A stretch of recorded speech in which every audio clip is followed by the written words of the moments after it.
What if I told you the ultra wealthy are quietly investing in places most people have never heard of? These are not your typical tourist destinations. These are static, secretive locations where billionaires buy land, hide assets, and quietly build empires. They're not flaunted on social media. That's exactly the point. Today I'm revealing 4 hidden places the ultra rich don't want you to know because once the world gets out, the opportunities might disappear. The first location is Tibet, Montenegro. Whilst everyone busy looking at Croatia or Italy, Montenegro has become a secret playground for the rich. Billionaires are quietly snapping up real estate. Near Porto Montenegro, a luxury marina filled with super yachts. Why? Montenegro offers favorable tax laws, citizenship by investing and sending Mediterranean views for a fraction of what you have pay in a Monaco or the south of France. It's strategically placed, politically stable, and still under the radar. Many ultra wealthy are relocating assets here quietly through real estate and offshore structures. Next is San Miguel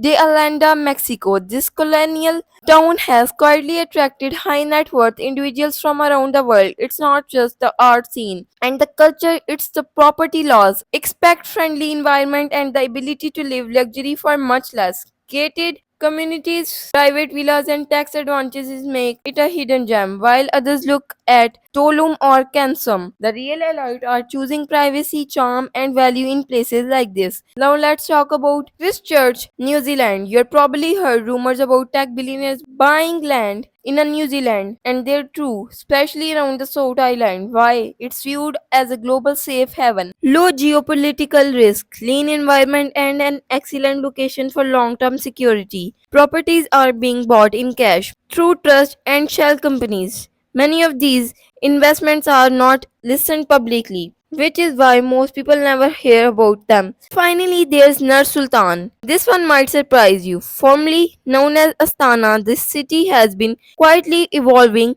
into a strategic hub for ultra wealthy investors from Russia, China, and the Middle East. Why Kazakhstan has favorable tax treaties, rapidly developing infrastructure, and strong banking privacy laws, major real estate and gold storage projects are happening behind closed doors, often funded through private equity groups or foreign trusts. Most people ignore it because it's unfamiliar. These 4 locations have one thing in common. They offer the ultra wealthy something most places can't: privacy, protection and power, while the rest of world chases luxury in loud places. The elite are moving quietly, investing in places designed to preserve wealth, avoid exposure, ensure long-term security. The question is, while you move before the crowd catches on, or watch the gates close once they do.